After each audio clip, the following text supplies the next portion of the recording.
Israel is working very hard to liberalize and secularize the next generation of Muslims. Shockingly, Zionists have already infiltrated Muslim countries in order to manipulate their Islamic curriculum.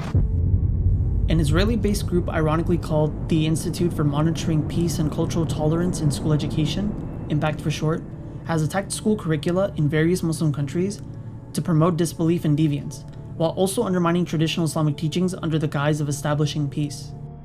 Shockingly, some Muslim governments are actually allowing IMPACT to edit their textbooks. According to Marcus Sheff, IMPACT's chief executive, Saudi Arabia, for example, has, quote, demonstrated a clear institutional effort to make Islamic content more moderate. It goes without saying that letting Zionists educate Muslim children on Islam is a recipe for disaster. So, what did IMPACT manage to change in these textbooks?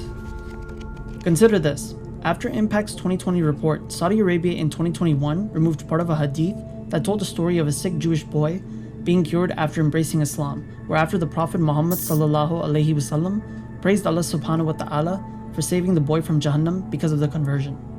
In the edit, the textbook omits the conversion completely, as the hadith implied that the boy would have gone to hell simply for being Jewish.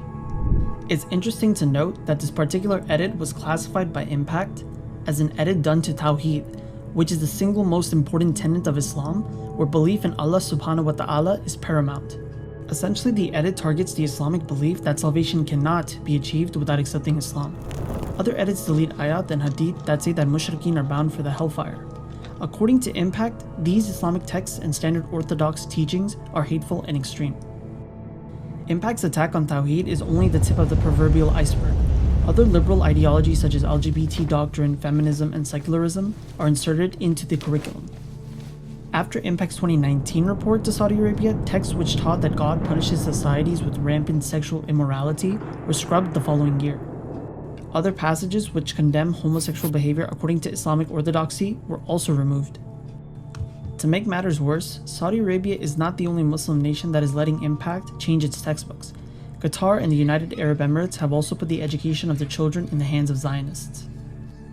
At the behest of IMPACT, Qatar no longer defines Zionism in school textbooks as a racist political movement, but rather describes it as just another political movement wherein the goal is to create a Jewish state in Palestine.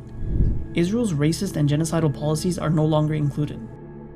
For the UAE, IMPACT boasts that they've pushed pro-liberal progressive material such as rethinking traditional Islamic gender roles in order to achieve equality between the sexes. According to IMPACT's secular ideology, women and men should be equal in, quote, all fields of life, including education, representation in politics, economy, and decision-making processes. This is, of course, completely contrary to traditional gender norms as found in Islam.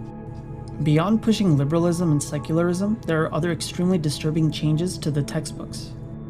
Some of the content pushes Muslim youth to support Israel and not see it as a cruel occupying force. Why is this Zionist group so determined to infiltrate Islamic education outside of Israel? Could it be that Israel has a vested interest in Islamic curricula because it has, quote, a power far greater than any form of media, including social media, as Marcus Sheff himself admits?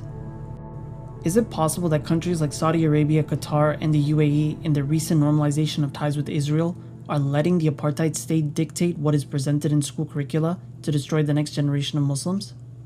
This seems to be the case because the content that was removed was done in a way so that seeds of doubt would attack the iman of Muslim youth by replacing Islam with liberal and secular doctrines. Israel's recent push to normalize ties by using interfaith initiatives, treaties like the Abrahamic Accords, and educational reform in Muslim lands is a strategic ploy to help cripple Muslims and destroy the fabric of Islamic society. And why are these concessions one-sided?